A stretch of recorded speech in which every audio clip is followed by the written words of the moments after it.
Hi viewers. இன்னைக்கு November 26 Siragadikka ஆசை serial என்னாச்சுன்னு சொல்லி பார்க்கலாம்க்கு முன்னாடி சேனல் சப்ஸ்கிரைப் பண்ணாதவங்க மறக்காம சப்ஸ்கிரைப் பண்ணுங்க.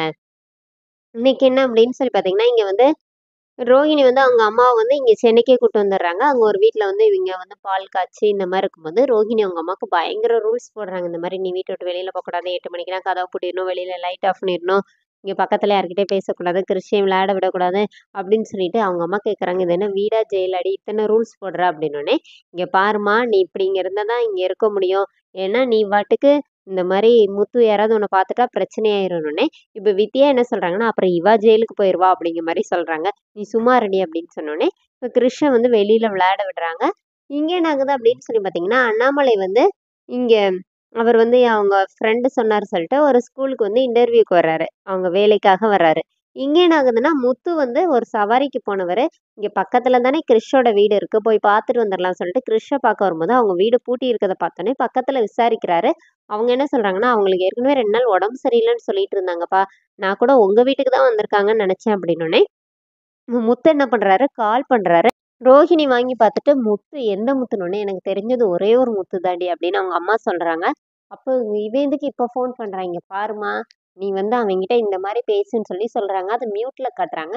இப்போ அவங்க அவ்வளோ அட்டன் பண்ணோடனே முத்து வந்து அக்கறையா கேட்குறாரு. இந்த மாதிரி உங்களுக்கு உடம்பு சரியில்லைன்னு சொன்னாங்க, நீங்க வேற வீட்டில் வர இல்லை, எங்கம்மா இருக்கீங்கன்னொடனே, நான் அன்னைக்கு நாங்க பேசிட்டு வந்ததுலேருந்து நீங்க பேசவே இல்லைல்லன்னொடனே, இப்போ அவங்க அம்மா என்ன சொல்லிடுறாங்கன்னா, இந்த மாதிரி என் பொண்ணு என்னை வேற இடத்துல வச்சுட்டாப்பா, நான் என் சொந்தக்காரங்க கூட நல்லா தான் இருக்கேன், நீ இனிமே எனக்கு ஃபோன் பண்ணாத, நீ பண்ணாலும் நான் எடுக்க மாட்டேன்னு சொல்லி கட் பண்ணிடுறாங்க. இப்போ முத்துக்கு லைட்டா டவுட் வருது. இங்க அண்ணாமலை வந்து ஸ்கூலுக்கு வந்தார்ல, அவரை வந்து வாரத்துல ஒரு நாள் மட்டும் அக்கௌண்ட் செக் பண்ண வர சொல்றாங்க. 2 வாரம் கழிச்சு வேலையில ஜாயின் பண்ணிக்கோங்க அப்படின்னு சொல்லிடுறாங்க. அதே ஸ்கூல்ல தான் கிருஷ்ண கொண்டு வந்து ரோஹிணி சேர்க்கிறாங்க. இந்த பக்கம் அண்ணாமலை நிக்கிறாரு, அந்த பக்கம் அவங்க ஸ்கூல்ல வந்து சுத்தி காட்டிட்டு கூட்டிட்டு போயிடுறாங்க. இங்க வீட்ல என்ன ஆகுதுன்னா, முத்து வந்தோடனே மீனா கிட்ட போய் விஷயத்த சொல்றாரு. இந்த மாதிரி கிறிஷோட பாட்டிக்கு நான் ஃபோன் பண்ணேன், இந்த மாதிரி சொன்னாங்க அப்படின்னு சொல்லி எல்லா விஷயத்தையும் சொன்னோடனே, இப்போ மீனா சொல்றாங்க ஏங்க அப்படின்னு சொன்னோடனே, இப்போ முத்து என்ன நினைக்கிறார், முத்து வந்து மீனா கிட்ட என்ன சொல்றாருன்னா, எனக்கு என்னமோ டவுட்டா இருக்கு, அவங்க நல்லா தான் பேசுறாங்க, ஆனா யாரோ சொல்றதை கேட்டுதான் இந்த மாதிரி இது பண்றாங்க. ஒண்ணு அவங்களுக்கும் கிறிஷுக்கும் சம்மந்தப்பட்ட யாரோ ஒருத்தர் தான் இந்த மாதிரி பேச சொல்ற மாதிரி எனக்கு சந்தேகமா இருக்கு அப்படிங்கிற மாதிரி இவங்க 2 பேரும் பேசிட்டு இருக்கிறத வெளியில நின்று ரோஹிணி நல்லா ஒட்டு கேட்கறாங்க.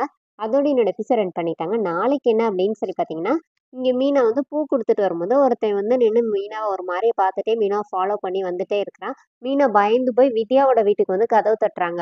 அங்க வந்து முத்துவோட ஃபோன் வந்து சோஃபால இருக்குது. மீனா அது பக்கத்துல தான் உட்கார்ந்துருக்காங்க. அப்ப வித்யா என்ன சொல்றாங்கன்னா, "உள்ள வந்து உட்காருங்க, டென்ஷன் ஆகாதீங்கன்னு" சொல்லி உட்கார வச்சிருக்காங்க. பக்கத்துல முத்தோட ஃபோன் இருக்குது. இப்ப ரோஹிணி அப்படியே பயந்து போயிருக்காங்க. பக்கத்துல முத்தோட ஃபோன் இருக்குதே, அவங்க பார்த்துட்டா என்ன பண்றதுன்னு சொல்லிட்டு அப்படியே பயந்து போயிருக்காங்க. அதோட என்னோட எபிசோட் ரன் பண்ணியிருக்காங்க. Thank you.